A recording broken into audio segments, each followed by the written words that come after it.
ప్రభువు మనకిచ్చిన శ్రేష్ఠ సమయం కొరకే అందరం చేతులెత్తి దేవునికి స్తోత్రములు చెల్లిస్తున్నాం. హల్లెలూయా, హల్లెలూయా. ఈ జూలై నెల 25వ తారీఖు గురువారం సాయంత్రం నుండి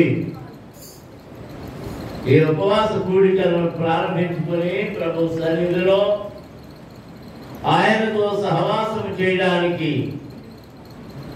ఆయన వాక్యములు ధ్యానం చేయడానికి, ఆయనను స్తుతించడానికి, మహిమపరచడానికి ప్రభు మనకి సమయాన్ని ఇచ్చి సమకూర్చినందుకే అందరం చేతులెత్తి దేవునికి స్తోత్రములు చెల్లిస్తున్నాం. హల్లెలూయా, హల్లెలూయా. మరి ఇప్పటి వరకు శరీరం బలహీనంగా ఉన్నా చక్కటి వర్తమానం అందించారు పాస్టర్ జాన్ వెంకట్రావు గారు. దేవుడి ఇంకను ఆయనకు ఆరోగ్యమును దయచేసి సత్తువను శక్తిని ఇచ్చి ఇంకా బలంగా వాడుకునేటట్టు మనం ప్రార్థన చేయాలి. దేవునికి స్తోత్రం, మనం స్తోత్రం చెల్లిస్తున్నాం. హల్లెలూయా, హల్లెలూయా. మా అన్నయ్య మంచి గాయకుడు, మంచి రచయిత. ఆ గాయకుడు కాబట్టి పాటలు చూసారా, పాత పాటలు ఎలా గుర్తుని పాడుతున్నాడు. ఇదొక పాటలు రాసేవాడు. మరి ఇప్పుడు రాయట్లేదా అన్నయ్య? రాయట్లేదా?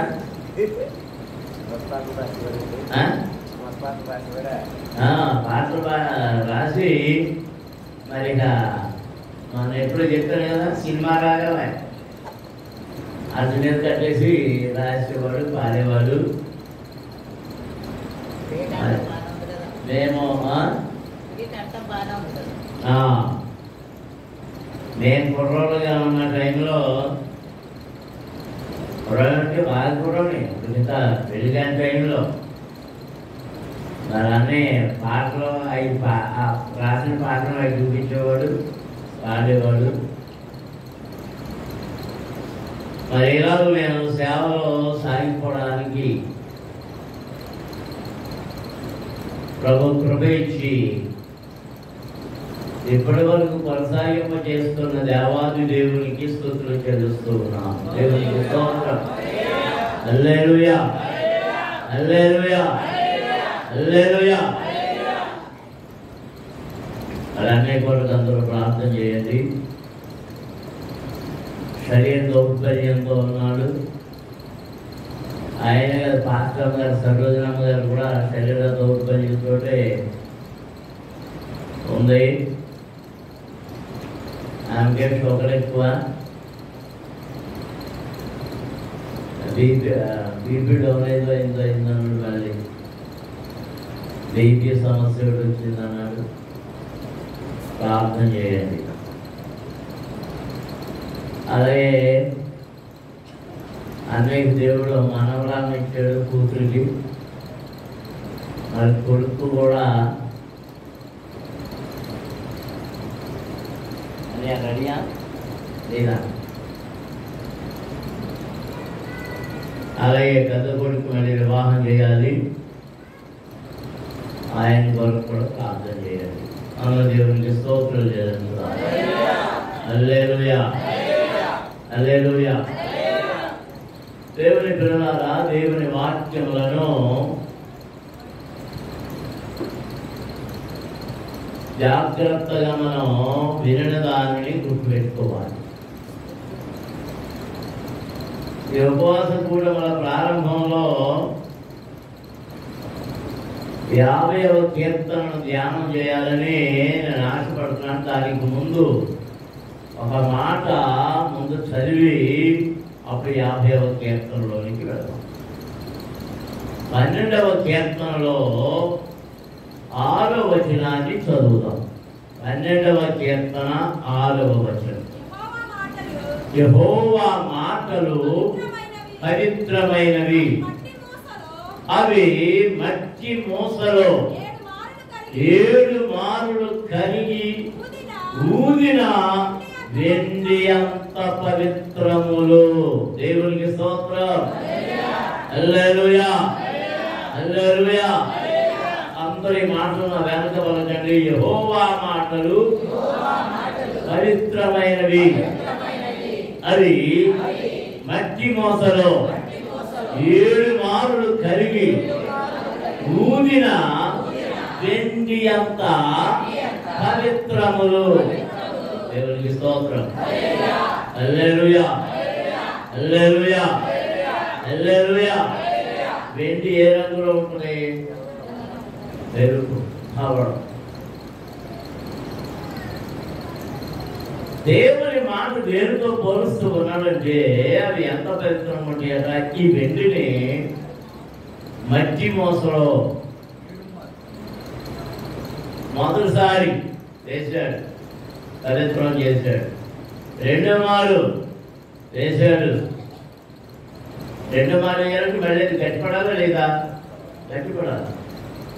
ఆ కరిగినప్పుడు దానిలో ఉన్న మస్టు, మైల, నలకలు అన్ని బయటికి తేలుతూ ఉంటాయి. అప్పుడు ఏం చేస్తాడట? నోటితో ఊదినప్పుడు అవన్నీ బయటకు వెళ్ళిపోతాయి. ఇలా ఎన్నిసార్లు చేశాడు? 7 మార్లు. 7 మార్లు చేసేటప్పుడు అందులో ఏమన్నాయి? ఏదైనా ఉందా? అర్థమైన స్వచ్ఛమైన వెండి మాత్రమే, కల్తీ లేని వెండి మాత్రమే.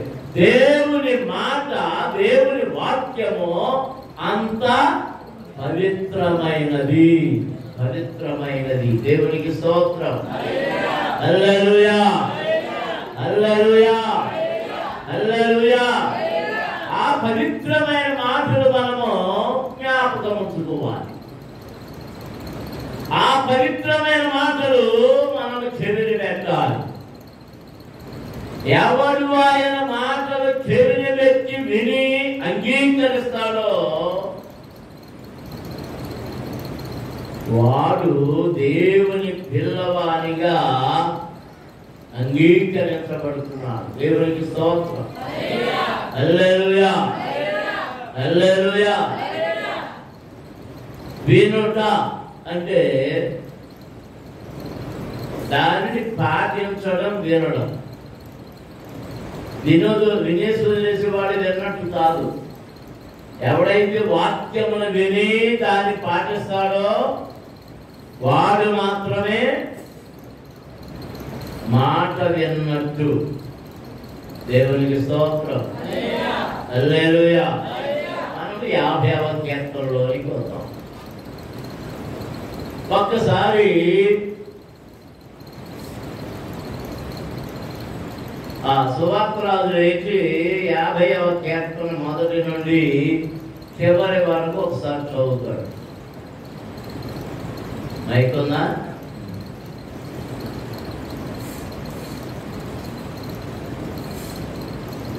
అందరూ జాగ్రత్తగా తీసి చూడండి దేవుని వాక్యాన్ని, పరిశుద్ధ గ్రంథాన్ని. 50వ కీర్తన. దేవాతి దేవుడైన యెహోవా ఆజ్ఞిస్తున్నాడు, తూర్పు దిక్కు మొదలుకొని పడమటి దిక్కు వరకు భూనివాసులను రమ్మని ఆయన పిలుస్తున్నాడు. పరిపూర్ణ సౌందర్యము గల సీయోనులో నుండి దేవుడు ప్రకాశించుతున్నాడు. మన దేవుడు వేయించేయుచున్నాడు. ఆయన మౌనంగా ఉండడు. ఆయన ముందర అగ్ని మండుచున్నది. ఆయన చుట్టూ ప్రచండ వాయువు విసరుచున్నది.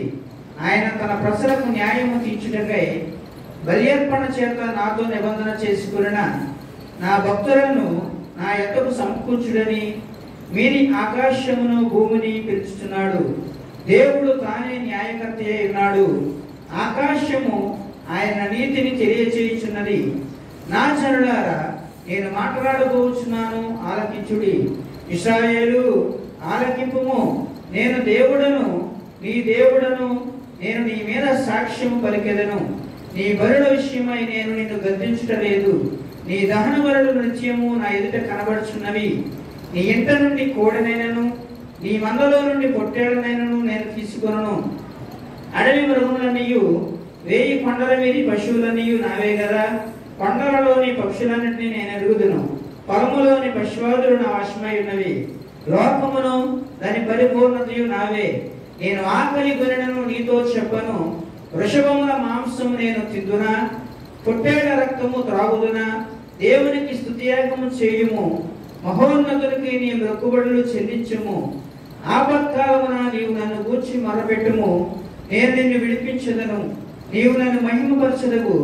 భక్తిహీనులతో దేవుడు ఇట్లు సెలవిస్తున్నాడు, నా కట్టడలు వివరించటకు నీకేమి పని? నా నిబంధన నీ నోట వచించదవేమి? దిద్దుబాటు నీకు అసహ్యము కదా. నీవు నా మాటలను నీ వెనుకకు త్రోసివేసెదవు. నీవు దొంగను చూసినప్పుడు వారితో ఏకీభవించదవు. వ్యభిచారులతో నీవు సాంగత్యము చేసెదవు. కీడు చేయవలనని నీవు నోరు తెరుచుతున్నావు. నీ నాలుక కపటము కల్పించుతున్నది. నీవు కూర్చుండి నీ సహోదరుని మీద కొండెములు చెప్పుచున్నావు. నీ తల్లి కుమారుని మీద అపనిందలు మోపుచున్నావు. ఇట్టి పనులు నీవు చేసినను నేను మౌనినై ఉంటిని. అందుకు నేను కేవలము నీ వంటి వాడనని నీవు అనుకొంటివి. అయితే నీ కన్నుల ఎదుట ఈ సంగతులను నేను వరుసగా ఉంచి నిన్ను గద్దించదను. దేవుని మనుషులారా, దీన్ని యోచించుకొనుడి. లేని ఎడల నేను మిమ్మల్ని చీల్చివేయుదును. తప్పించువాడెవడునూ లేకపోవును. స్తుతియాగము అర్పించేవాడు నన్ను మహిమపరుచుతున్నాడు. నేను వానికి దేవుని రక్షణ కనపరిచినట్లు వాడు మార్గము సిద్ధపరచుకొనెను. ఆమేన్. కారణవంచండి. కళ్ళు మూసుకోనండి, చిన్న ప్రార్థన చేసుకుందాం. అందరూ ప్రభువుని అడగండి, ప్రభువా నీ వాక్యములో నుండి నాకు అవసరమైన దానిని బోధించండి, నేను నేర్చుకోవాల్సిన దానిని బోధించండి. ఉపవాస కూడికలో నీ శక్తిని నేను పొందుటకు కృప దయచేయండి అని ప్రభువుని అడుగుదాం. స్తోత్రం. హల్లెలూయా, హల్లెలూయా, హల్లెలూయా, హల్లెలూయా, హల్లెలూయా, హల్లెలూయా. పరమ తండ్రి, పరిశుద్ధ ప్రభువా, జీవాధిపతి నీకు స్తోత్రములు. నాయన మీ సన్నిధిలో కొద్ది దినములు సహవాసం చేయడానికి, ప్రార్థించడానికి, మా ఆత్మీయ జీవితములను సరి చేసుకోవడానికి, రిపేర్ చేసుకోవడానికి ఈ ఉపవాస కూడికలను ప్రకటించుకొని ప్రారంభించి ఉండగా మీ కృపను గ్రహించినందుకు మీకు స్తోత్రములు. వాతావరణం అనుకూలపరిచినందుకు మీకు స్తోత్రములు నాయన. ఈ కూడికలు పూర్తయ్యే వరకు వాతావరణం అదుపులో ఉంచండి. ఏ తొందరలు సాధనలు లేకుండా, చిరుతులు లేకుండా, వర్షములు గాలి లేకుండా వాటిని ఆపండి, ఆకాశమును ఆపండి, ఆజ్ఞాపించండి. ఇంతకు ముందుగా నీ వాక్యమును బోధించిన నీ దాసులను దీవించండి, బలపరచండి, ఉద్యోగపరచండి. ఇంకనూ సత్వ శక్తి ఇచ్చి వాక్యమును బోధించడానికి ఆరోగ్య బలములు దయచేయమని వేడుకొంటున్నాము. ఇదిగో మేము ఈ సమయంలో ఈ ఉపవాస కూడికలలో ఈ 50వ సంకీర్తనను మేము ధ్యానం చేస్తూ ఉండగా, దానిని చదువుతూ ఉండగా, విభజించుతూ ఉండగా మీ కృప మాకు దయచేసి మాకు కావలసిన దానిని మాకు నేర్పమని, మరుగైన వర్తమానమును అందరికీ తెలియజేసి వినికిడిలో ప్రతి ఒక్కరిని ఆశీర్వదించమని యేసు నామమున అడుగుతున్నాము తండ్రి. ఆమేన్. దేవునికి స్తోత్రం. హల్లెలూయా, హల్లెలూయా. దేవుని పిల్లలారా, ప్రారంభముగా కొన్ని మాటలు చెప్పి ఈ పూటకు ముగించాలని తలస్తూ ఉన్నా. నేను గొలుసు ప్రార్థనల సమయం అయింది. ఉపవాస కూడికలలో మనం ఎంత ఎక్కువగా ప్రార్థనకు సమయాన్ని ఉపయోగించుకుంటే అంతగా మన ఆత్మీయ జీవితాలకు మేలు, శుద్ధి పొందుతాం. నమ్మిన వారు దేవునికి స్తోత్రాలు చెల్లించండి. హల్లెలూయా, హల్లెలూయా. మన ఉపవాస కోడికలు ఏదో ఆచారంగా అలవాటుగా ఉన్నట్టు ఉండకూడదు. ఇంకా చదువు చూడండి, యెహోవా మాటలు ఎంత పవిత్రమైనవని చదివాం. మట్టి మోసలో 7 మార్లు కరిగించి ఊదిన వెండి అంత పవిత్రములు. మన జీవితాలు కూడా అలాగూ మార్చుకోవాలి మనం. దేవునికి స్తోత్రం. హల్లెలూయా. మనము దేవుని సన్నిధికి రావడం ద్వారా అన్ని ఆశీర్వాదాలు పొందుకోవాలి. ముందుగా ఆధ్యాత్మికంగా ఆశీర్వాదాలు పొందుకోవాలి. ఆధ్యాత్మికంగా ఆశీర్వాదాలు పొందుకుంటే ఆరోగ్య సంబంధమైన ఆశీర్వాదాలు వెనకే వచ్చేస్తాయి. ఆ వెనక ఏ వస్తాయంటే ఆర్థిక పరమైన ఆశీర్వాదాలు కూడా వస్తాయి. దేవునికి స్తోత్రం. అందరూ స్తోత్రాలు చెల్లించుదాం. హల్లెలూయా, హల్లెలూయా, హల్లెలూయా. ఒక ఇంట్లో భార్య భర్తలు జీవిస్తూ ఉన్నారు.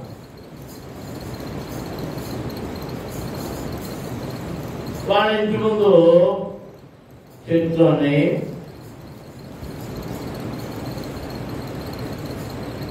చెట్టు కింద ఎవరో ముగ్గురు వృద్ధులు వచ్చి కూర్చున్నారు.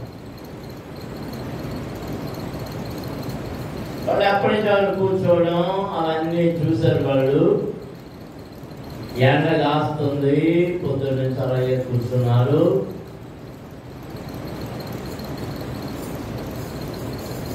మరి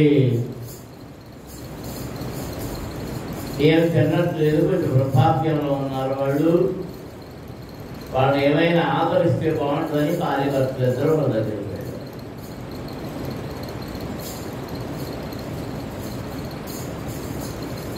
వెళ్ళి ఏమన్నారంటే, అయ్యా మీరు చాలాసేపటి నుంచి ఉన్నారు, మీరు వచ్చి మా ఇంట్లో కాసేపు సేద తీరండి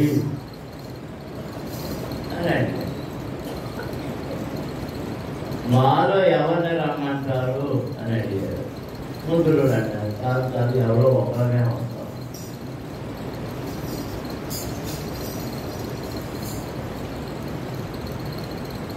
ఒక్కరే వస్తారా? అదే ముగ్గురు రమ్మంటున్నాం కదా అని అంటే, లేదు ఒకరే వస్తాం అని మా పేర్లు చెప్తాం నేను. ఒక ఆయన పేరు సంతోషం,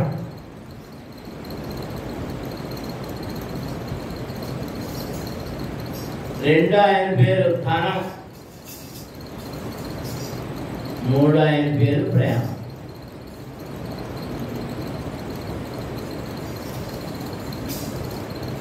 రమ్మండి, ముగ్గురు ఎవరు రమ్మంటారో అని అడిగితే, ఆ సంతోషాన్ని రమ్మంటే ఒకరే వస్తారు, దానాన్ని రమ్మంటే ఒకరే వస్తారు. సరే మేము ఇద్దరం మాట్లాడుకుని వస్తామని చెప్పి అది ఇద్దరు పోయి లోపల పోయి మాట్లాడుకుని తేలలే. ఆవిడేం సంతోషం ఉంటుంది, ఈయనేమో దానం అంటున్నాడు, ఈయనేమో దానం అయ్యి సంతోషం అంటే ఆవిడేమో దానం అంటుంది.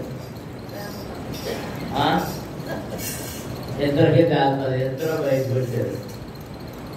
వచ్చి మన ఇద్దరికి తేలలేదు కాబట్టి అక్కడికి వెళ్ళి, అయ్యా ప్రేమ మీరు రండి అన్న. ఇద్దరు ప్రేమ రమ్మనగానే ఆ ప్రేమతో పాటు సంతోషము ధనము కూడా వచ్చేది. అదేంటి ఒక్కడే వస్తామన్నారు కదా అంటే, అప్పుడు వాళ్ళు చెప్తున్నారు సంతోషాన్ని సంతోషం, దానాన్ని రమ్మంటే దానమే వస్తుంది. మీరు ఎవరిని రమ్మన్నారంటే ప్రేమను రమ్మన్నారు కనుక మీ ఇంట్లో సంతోషము ప్రేమ ధనము అన్ని.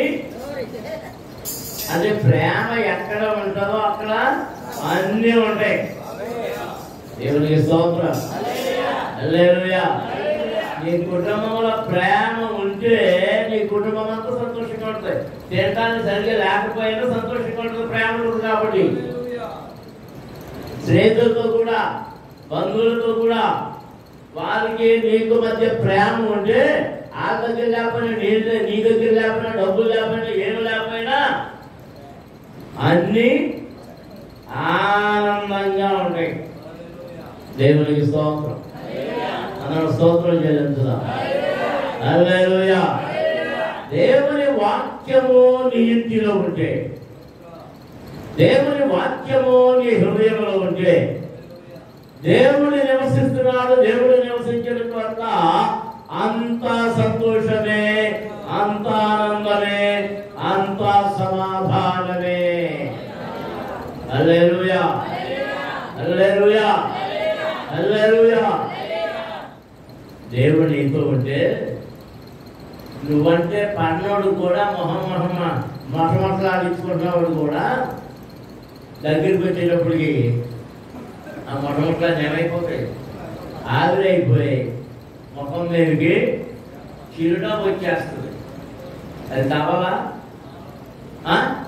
ఈ సంతోషం నీకు కావలెనా? ఈ సంతోషం నీకు కావలెనా? ఈ సంతోషం నీకు కావలెనా?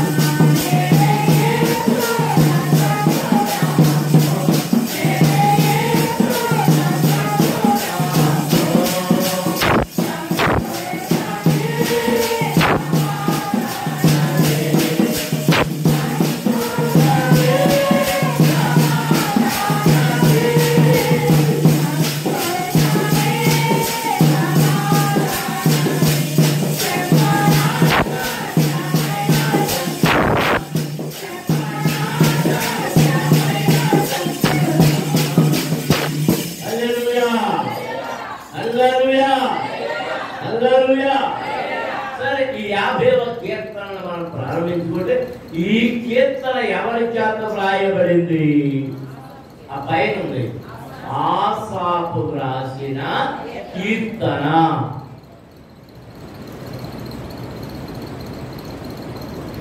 ఆసాపు గారు ఎవరు? దినవృత్తాంతముల మొదటి గ్రంథములో 6వ అధ్యాయము 39వ వచనంలో చూడండి. ఆయన ఎవరో అక్కడ కనబడుతుంది. హేమాను సహోదరుడైన అతని కుడి ప్రక్కన నిలుచువాడు. ఈ ఆసాపు బెరక్యా కుమారుడు. బెరక్యా షిమియా కుమారుడు. చాలు, దేవునికి స్తోత్రం. ఎవరు అంటే అసలు వీళ్ళు ఈ 6వ అధ్యాయంలో 31 నుండి చదువుతాం. 31 నుండి చదివితే అక్కడ కనబడుతుంది, నిబంధన మందసమునకు స్థలము ఏర్పాటైన తరువాత యెహోవా మందిరమందు సంగీత సేవకులకు దావీదు నియమించిన వారు వీరే. దేవునికి స్తోత్రం. మీరేం చేస్తున్నారట?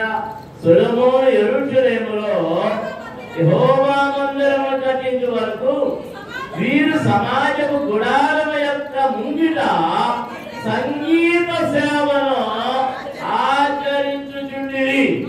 వారు వంతుల చొప్పున తమ పని చూచుకొనుచుండిరి.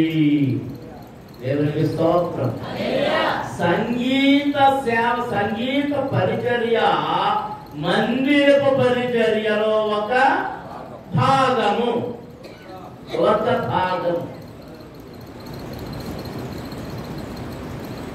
దానిలో కొంతమంది ఏర్పరచబడ్డారు. ఆ ఏర్పరచబడిన వారు అప్పుడు చాలా స్పష్టంగా వారు రాయబడింది. వారు భక్తుల ప్రకారం చేసినప్పుడు మనం ఇంకా చదువుతాం. ఈ ప్రకారము తమ కుమారులతో కలిసి కనిపెట్టుచున్న వారెవరనగా కహాతీయుల కుమారులను గాయకులకు హేమాను. ఇతడు సమూయేలు కుమారుడు యోవేలునకు పుట్టినవాడు. సమూయేలు ఎల్కానాకు పుట్టెను. ఎల్కానా యెరోహాముకు పుట్టెను. యెరోహాము ఎలీయేలుకు పుట్టెను. ఎలీయేలు ఇక లేవి కుమారుల యొక్క వంశావళి అక్కడ కనబడుతుంది. దేవునికి స్తోత్రం. అంటే సమూయేలు ప్రవక్త ఏ వంశీకుడు? లేవి వంశీకుడు. లేవి వంశీకుడు. ఈ వచనాలు జాగ్రత్తగా లేవి సమూయేలు కుమారుడైన యోవేలుకు పుట్టినవాడు హేమాను.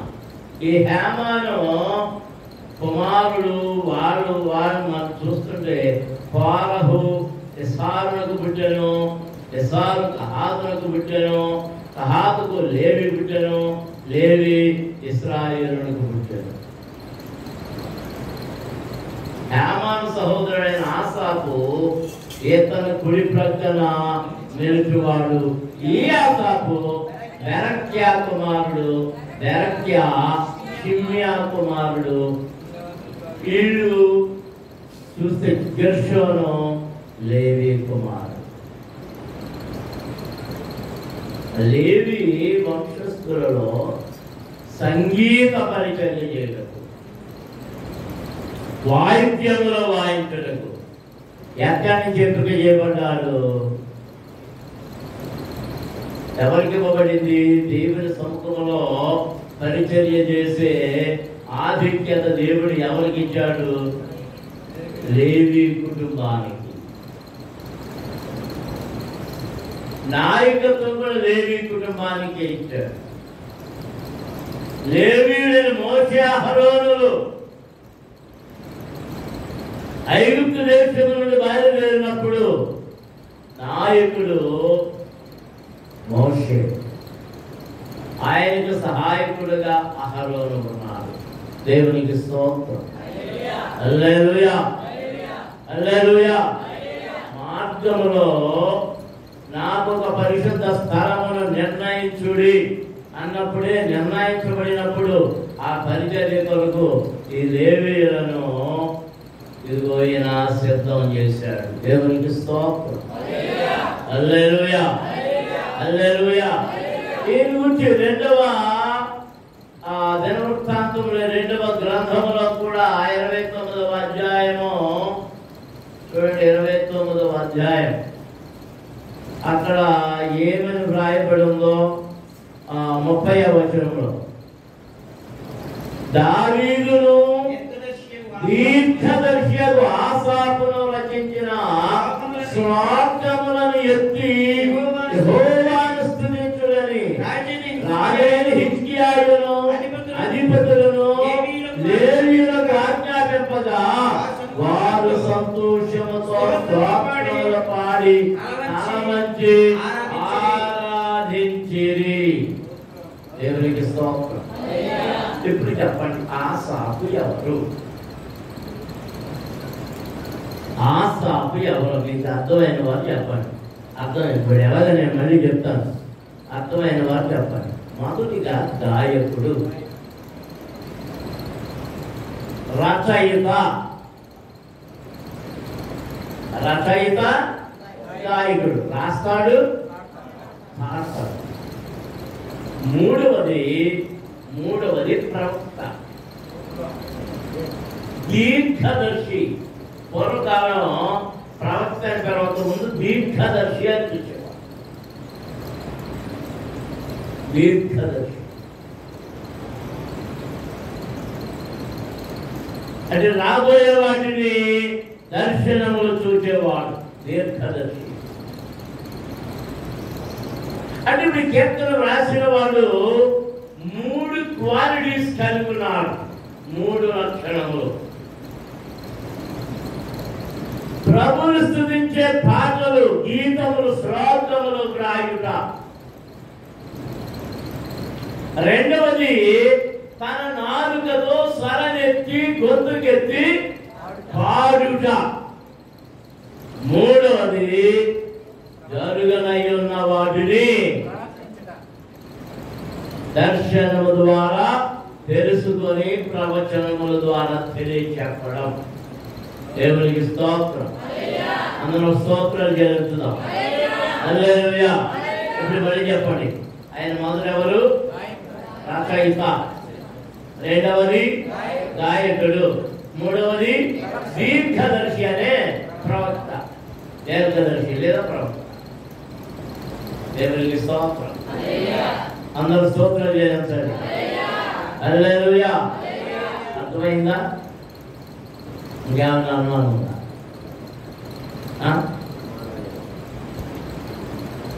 ఆసాపు కుటుంబములకు సంగీత పరిచర్యను ఏర్పాటు చేయబడింది. సొలొమోను దానిని ఏర్పాటు చేసినట్లు మనం అక్కడ చూస్తూ ఉన్నాం. దినవృత్తాంతం మొదటి గ్రంథములో ఆ పరిచర్య అక్కడ ప్రారంభమైంది. రెండవ గ్రంథంలో చదివినప్పుడు దాన్ని స్థిరపరిచిన వాడు ఎవరో హిజ్కియా స్థిరపరుస్తూ ఉన్నాడు. అందరూ దేవుడికి స్తోత్రాలు చెల్లించున్నాం. హల్లెలూయా. అందరూ స్తోత్రాలు చెల్లించండి. హల్లెలూయా, హల్లెలూయా. దేవుని పరిచర్యను కొనసాగించడానికి కుటుంబాలను ఏర్పరచుకున్నాడు, వంశంలను ఏర్పరచుకున్నాడు. అది ఆయన ఇష్టం వచ్చినట్టుగా ఏర్పరచుకుంటున్నాడు. ఈ మధ్య చాలా మంది సేవ వంశపారంపర్యం అయిపోయింది, పాస్టర్ గారు పిల్లలే చేస్తున్నారు కానీ ఎవరో చేయట్లేదు అంటున్నారు. ఒక విధంగా వారిని అభినందిస్తున్నారు. వారిలో ఆ కృష్ణ ప్రాణం ఉన్నందుకు నేను సేవ చేయాలి.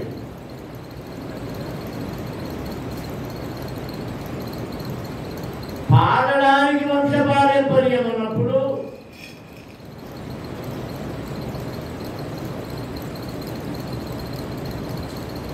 మరి పరిచర్య చేయడానికి వంశపారంపర్యం ఉండడం తప్ప వెతుక్కు అక్కర లేకుండా అయితే వీరిలో దేవుని పిలుపు ఏర్పాటు ప్రత్యేకించబడటం లేకపోతే వారు దేవుని సన్నిధిలో వాడబడలేరు. అందరూ దేవునికి స్తోత్రం చెల్లించున్నాం. హల్లెలూయా, హల్లెలూయా. ఎంతో మంది నేను ఎరుగుతున్నాను, దైవ సేవకులు వారి పిల్లలు వారి వల్ల సేవ చేయాలనుకున్నప్పుడు చాలా మంది వారు పెద్ద సేవ చేసుకుంటూ వీళ్ళు చదువుకుని ఉద్యోగాలకు పోయిన వారు ఉన్నారు. ఉద్యోగాలన్నీ చేసి ఒక 30-40 ఏళ్ళు ఉద్యోగాలు చేసిన తర్వాత రిటైర్మెంట్ అయ్యాక ఇప్పుడు వస్తున్నారు సేవకి. కొందరు అంటే ఆ మామిడి పంట అంతా చీకేసి ఆ గుజ్జంతా మింగేశాక చీకేసిన తాటాక లేక చీకేసిన మామిడి శాఖ పట్టుకొచ్చి ఎవరికి ఇస్తున్నారు?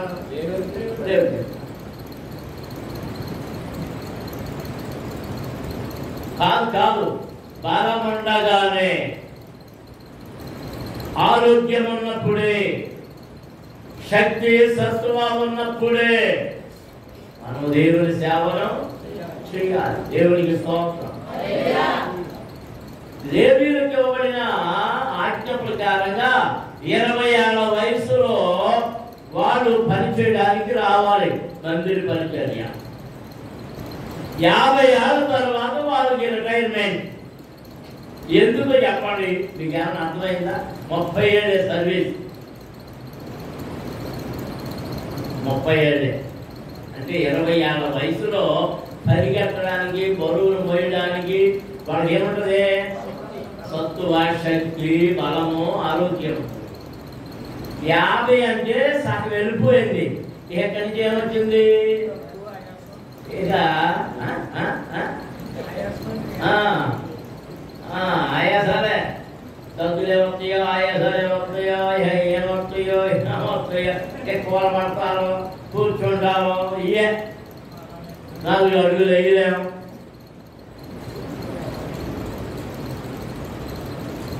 నాకు 50 లోపల ఉండగా చాలా పరుగులు ఎత్తాను. నా బాగా గుర్తు. 2005 సంవత్సరం నా బిడ్డ తల్లి పెళ్ళి అయింది. అప్పుడు నాకు 50 దాటినట్టుంది. 50 దాటింది. అంతకుముందు చాలా ఇందాక అన్నయ్య నేను కూర్చుని మాట్లాడుతున్నాను. నేను ఆ దండయాత్రలు ఎలా పరిగెత్తామో, రాత్రులు కోటాలకు ఎలా పరిగెత్తామో అవన్నీ నేను కొద్దిగా జ్ఞాపకం చేస్తున్నా. ఆ బలం ఏది, ఆ శక్తి ఏది, ఆ ఉత్సాహం ఏది, అవన్నీ ఇప్పుడు చూస్తుంటే ఏడుపు వస్తుందని అనుకున్నా. అప్పుడు ఆసక్తి, నిద్ర నిప్పులు ఏముండేవి కాదు. ఆ 2005లో ఆ పెళ్లికి టాందార్ గారు వచ్చాడు. టాంగోడ్ గారు ఆయన దింపడానికి వెళ్ళారు. వెళ్ళినప్పుడు ఆయన సాయంత్రం కనుక ఏం చేశాడంటే ఎవరు చూద్దామంటే బయలుదేరుతున్నాడు. సరే గోల్కొండ కోటకు వస్తావా అని ఆయనకి వెళ్ళాము. గోల్కొండ కోటకి వెళ్ళాం. ఎందుకు తిరుగుతున్నాను? గోల్కొండ కోట ఎక్కుతున్నాం. అది ఎక్కుతాం. కొంత దూరం ఎక్కేదా నేను ఎక్కలేకపోయినా అలసట ఆయాసం వచ్చేస్తాను. కూలబడిపోయాను. కూర్చుంటే నేను నడలేకపోతున్నాను, ఎక్కలేకపోతున్నాను. ఒక గంట కూర్చున్నాను. తర్వాత కోట అయితే చూస్తున్నాం, వచ్చేసాను. అది అప్పటికి నాకు హెచ్చరిక నాకు అర్థం అవ్వలే. నిన్న పైకి మెట్టుకు వెళ్ళాక గుర్తొచ్చింది.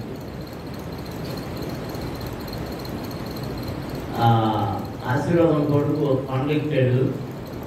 అక్కడ ఆయాసం వచ్చింది. తర్వాత దిగాడు. వెంటనే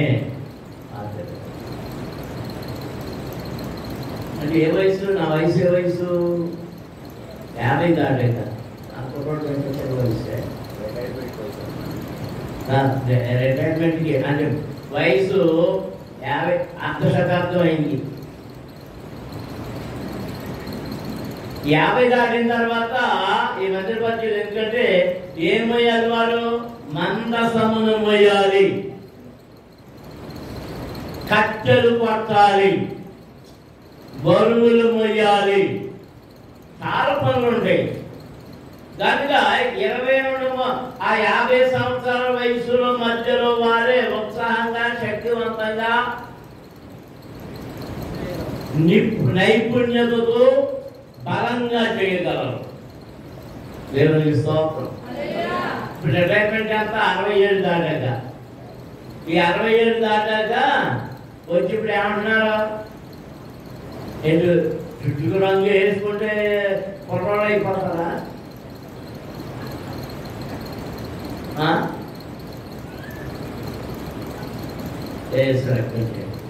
అలాంటి అంతమంది రంగులు వేసుకుంటున్నారు. రోజు రంగులు వేసుకునే మహాకరులు ఉన్నారు.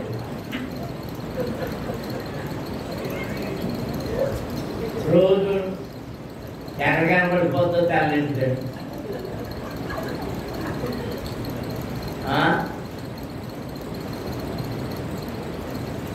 నాకు ఏ బాధ లేదు. 5 ఏళ్ళ నుంచి మా ఆవిడ మొత్తుకోవడానికి నేను వేసుకున్నాను. పోలే నీకు ముసలిలా కనపడతానులే. ఎందుకు? నేను ఎవరిని? ముసలోని. 71 ఏళ్ళు నిండి నాకు. ఇప్పుడు 72 నడుస్తుంది.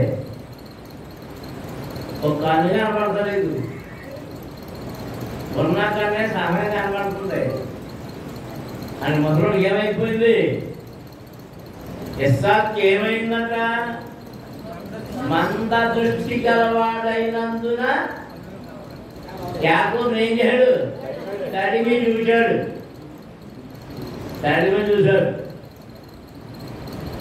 అంటే చెవులు కూడా కొంచెం మందం వస్తాయి. కను దృష్టి మందం, నడవలేం. ఎత్తు చోటులకు భయపడుతుడు. ప్రసంగంలో చెబుతూ కనపడుతుంది. ఎత్తు చోటులకు భయపడుతుడు. తాడు చూసి పాము అనుకుంటారు. ఏంటి తత్వం?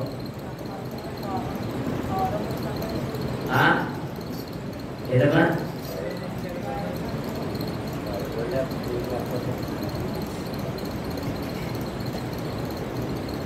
ఆసాపు ఏ గుంపులో ఉన్నాడు? దేవునికి స్తుతి చెల్లించే గుంపులో ఉన్నాడు. దేవునికి స్తోత్రం. మనము అనుకో ఏ గుంపులో నుండి ఎరిగి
దేవుని పిల్లలమైన మనము ఏ గుంపులో ఉన్నాం? దేవుని సన్నిధిలో నిలవడానికి ఆసాపు ఏ గుంపులో ఉన్నాడు? పాటలు వ్రాసి పాడి వాయించి ప్రవచించే గుంపులో ఉన్నాడు. దేవునికి స్తోత్రం. హల్లెలూయా, హల్లెలూయా. ఆ పాట ప్రారంభిస్తున్నాడు. దేవాది దేవుడైన యెహోవా ఆజ్ఞయించుచున్నాడు.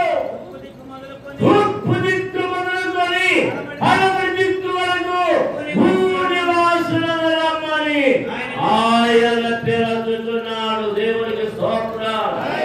ఇది ప్రవచనమో దర్శనమో హెచ్చరికో మాటో ఆసాపు ద్వారా దేవుడు మాట్లాడుతూ ఉన్నాడు. సంఘమా, విశ్వాసులారా, ఈ రాత్రి మనతో మాట్లాడుతున్నాడు. ఈ కూడికలలో ఆయన మనతో మాట్లాడుతున్నాడు. దేవాది దేవుడు, ఎవరైనా దేవాది దేవుడైనా యెహోవా ఆజ్ఞయించుచున్నాడు.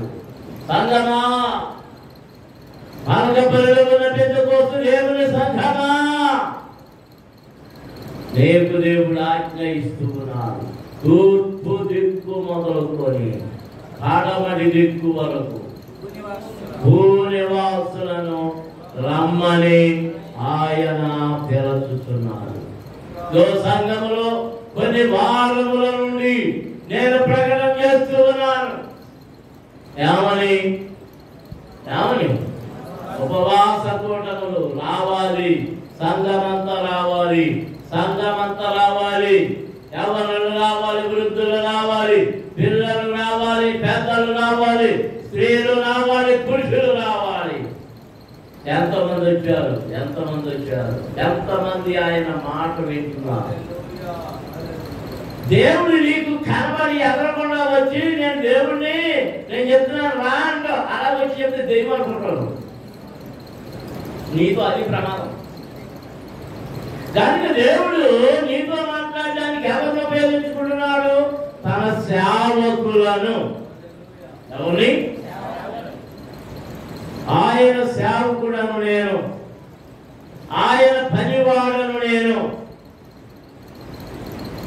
ఆసాపు వలె పాట పాడడానికి నా గొంతుగా ఆయనకి ఇస్తున్నాను.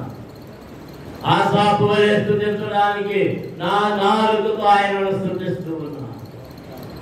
ఆసాపు వాయిద్యములు వాయించినట్లుగా, వారి బృందం వాయించినట్లుగా నాకు వచ్చిన దాన్ని వాయించగలుగుతున్నా. లేకపోతే రెండు చప్పట్లతో ఆయనకు చప్పట్లు కొడుతూ ఆయనను స్తుతిస్తూ ఉన్నాను. 10 పంతుల సితార, 10 పంతుల సితార. దేవునికి స్తోత్రం. అదిగో ఆయన కీర్తనని చెప్తున్నాడు. రండి రండి, మనము ఆయన సహవాసానికి వెళదాము రండి అని. ఆ సహవాసం ఈ రోజు నుండి ప్రారంభమైంది. ప్రత్యేకమైన సహవాసం, ఉపవాస పండుగ సహవాసం, ఉపవాస దిన సహవాసం. తూర్పు దిక్కు మొదలుకొని పడమటి దిక్కు వరకు భూనివాసులను ఆయన రమ్మని పిలుచుచున్నాడు. రమ్మని పిలుచుచున్నాడు. దేవునికి స్తోత్రం. అందరూ స్తోత్రాలు చెల్లించుదాం. హల్లెలూయా, హల్లెలూయా. ఓ సంఘమా, సంఘములోని పిల్లలారా, మీరు ఎక్కడ ఉన్నా ఆయన మాట విన్నవారై ఆయన సంఘములో కూడి వచ్చి ఆయనను స్తుతించడానికి, ప్రార్థించడానికి, ఆయన వాక్యములను ధ్యానం చేయడానికి మనము కూడి రావాలి. దేవునికి స్తోత్రం. హల్లెలూయా, హల్లెలూయా. ఎవరెవరు కూడి రావాలి? ఎవరెవరు కూడి రావాలి? ఇందాక అన్నీ చెప్పేడేమో. 20,000 గ్రంథంలో ఉంది. తీయండి. 20,000 గ్రంథంలో ఎవరెవరు కూడి రావాలని ఉంది? అది మాట్లాడటం ఇంత ఇవ్వలేదా? సమకూర్చుడి, సమాజ కూటము ప్రతిష్ఠించుడి, పెద్దలను పిలువనంపించుడి, చిన్నవారిని. అక్కడ ఎక్కడ చదువుతారు? ఎవరు చదువుతున్నాం? 22:16 నుంచి 15 నుంచి 13 చదువు. మీ దేవుడైన యెహోవా మొదలు అధ్యాయం 13. యాజకులారా గోనెపట్ట కట్టుకుని అంగలార్చుడి బలిపీఠమునొద్ద సాధనం చేయుడి. ఎవరు చేయాలి? ఎవరు కూడా విశ్వాసులే కాదు, యాజకులు పరిచర్య చేసేవారు, బలిపీఠములంతా పరిచర్య చేసేవారు యాజకులు. ఆ గర్భాలయంలోకి వెళ్ళి అర్పణలు అర్పించేవాడు, బలిపీఠములంతా పరిచర్య చేసేవాడు, ముగ్గు ఎత్తేవాడు, దాన్ని శుభ్రం చేసేవాడు, కట్టెలు కొట్టేవాడు, నీళ్లు తెచ్చేవాడు, బట్టలు దిగేవాడు. అదంతా అక్కడ చాలా పనులు ఉన్నాయి. బలి అర్పించేవాడు, చర్మములు ఇచ్చేవాడు, అగ్ని ముట్టించేవాడు. వీరందరూ బలిపీఠములంతా పరిచర్య చేయవాళ్ళారా ఏం చేయాలి? ప్రార్థన చేయుడి. నా దేవుని పరిచారకులారా గోనె పట్ట వేసుకొని మా పాటలు ఏంటి? గొలుసు పాత్ర అంటాడు, రాత్రి అంతా అంటాడు. ఏంటో అంటారు. ఏమంటున్నాడు? ఏం చేయాలి? మీరు దాంట్లో ఉంటే మీరు ఎంత చేస్తున్నారు? నేను చేసి ఆమె అయిపోయింది.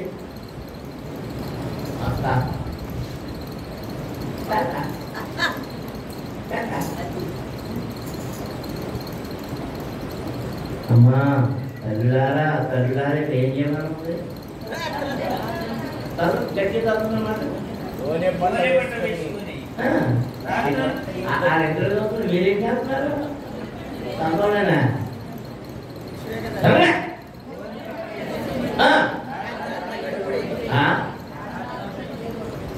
పట్టేస్తున్నా నాకు అసలే చాలా కాకుంటే ఏసీ ఉంటే అయితే కాకుండా వదిలేసి ఏం చేయాలంట? ఊరి పట్ల అంటున్నారని ఇక్కడ ఏం చేసాము? అయితే కార్పెట్ కొని మరి చేసాం. కార్పెట్ అందరికి వచ్చేసి దాని మీద నేను కూర్చోవాలా? అందరికి వచ్చేసి దాన్ని నేను పట్టుకోవాలా అని నేనంటే ఏంటనుకున్నా? అంత తీసుకొని దాన్ని అనుకుంటున్నావా?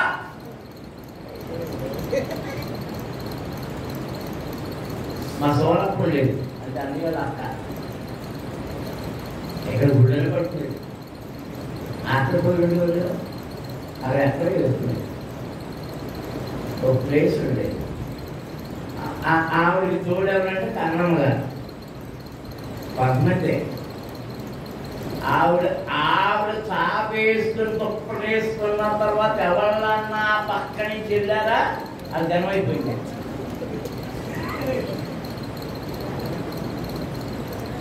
ఎందుకు వచ్చారని ఆయన ఒక అరగంట తిట్టి అప్పుడు మళ్ళీ దొరుకుతున్నాయి. పడుకునేలాగా ఈ పిల్లలు పడుకున్న తప్పటి ఈ పడుకునేలాగా పదాలని చూపేది.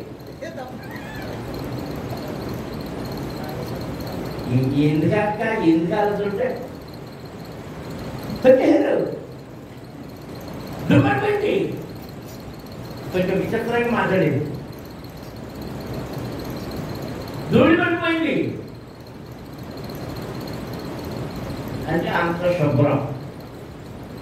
ఆ శుభ్రానికి వచ్చేసి ఈ కార్పెట్ ఎలా కనపడుతున్నాయి? గోనె సంచుల కంటే గోనె సంచి మీద కూర్చున్న లెవెలన్నది ఏంటి? ప్లాస్టిక్ కుర్చీ మీద కూర్చున్న లెవెలన్నది అదే కుర్చీ వేయాలి, మహారాజా శైలి వేయాలి. నన్ను ఏమనుకుంటున్నా? అందుకే ఊళ్ళోకి రావాలంటే నాకు ఒళ్ళు మండుద్ది.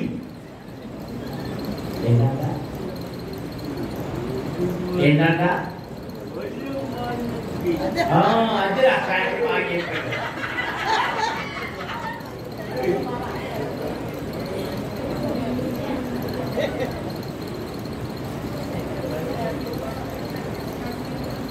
నువ్వు రాత్రంతా ఏం చేయాలి చెప్పాలి? గోనె పట్ట వేసుకొని రాత్రంతా దేవుని సన్నిధిలో గడపాలి. ప్రార్థించాలి అంటారు. నైవేద్యమును పానార్పణమును నీ దేవుని మందిరమున రాకుండా ఎందుకు ప్రార్థించాలో తెలుసా? నైవేద్యం రావడం లేదు, పానార్పణము రావడం లేదు, దేవుని మందిరానికి రాకుండా ఆగిపోయింది కనుక ఉపవాస దినమును ప్రతిష్ఠించుడి.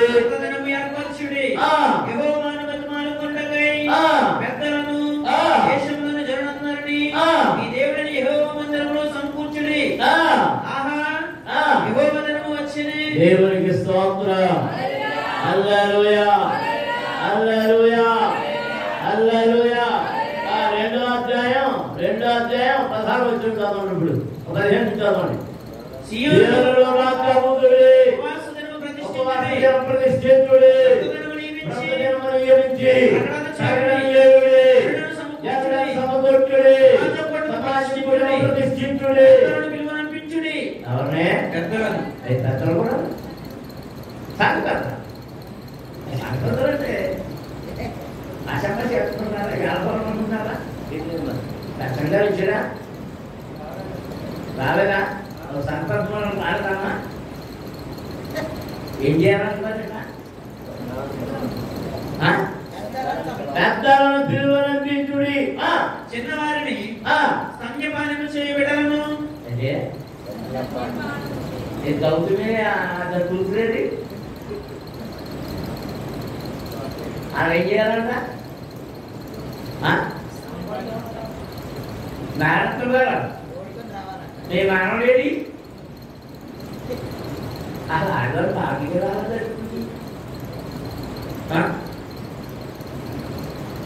ఎవరంటే ఎవరికి మరి స్తన్యపానం అంటే పాలు తాగి, తల్లి పాలు తాగే పిల్లల్ని కూడా తీసుకురావాలి. వారి మందిరానికి రావాలి. ఇంటి వాళ్ళు పడుతూ పెట్టండి. కుదరదు. వాడు ఎక్కడుండాలి? దేవుని మందిరం. పెళ్లి కుమారుడు పెళ్లి కుమార్తెనా? పెళ్లి చేసుకోవద్దా? అది సిద్ధపడుతుందా? అది భాషలో ఎన్ని కడుతుంటే పెళ్లి బట్టలు అవి కడుతుంటే పెళ్లి కుమారుడు అంతఃపురములో నుండి పెళ్లి కుమార్తె గదిలో నుండి రావలయును. దేవునికి స్తోత్రం. దేవుడు ఎక్కడి రమ్మని పిలుస్తున్నాడు? తూర్పు దిక్కు నుండి పడమటి దిక్కు వరకు ఉన్న ఎవరు? భూనివాసులందరూ, తన విశ్వాసులందరూ ఆయన సన్నిధికి కూడి రావలయును. దేవునికి స్తోత్రం. అందరము స్తోత్రాలు చెల్లించుదాం. హల్లెలూయా హల్లెలూయా హల్లెలూయా హల్లెలూయా. పరిపూర్ణ సౌందర్యములరా సియోనులో నుండి దేవుడు ప్రకాశించుతున్నాడు. ప్రకాశించుతున్న దేవుని దగ్గరికి మనము రావాలి. దేవునికి స్తోత్రం. ఆయన దగ్గరకు వస్తే ఆయన ప్రకాశం మన మీద పడుతూ ఉంది. ప్రభు అంటున్నాడు, నేను లోకములకు వెలుగై ఉన్నాను. ఆయనలో ఉన్న వారికి ఆయన వెలుగు వారిని వెలిగింప చేస్తూ ఉన్నది. దేవునికి స్తోత్రం. నీవు వెలగాలంటే ఎవరి దగ్గరికి వెళ్ళాలి? వెలుగైన ఆయన దగ్గరకు. ఆత్మాదీపమున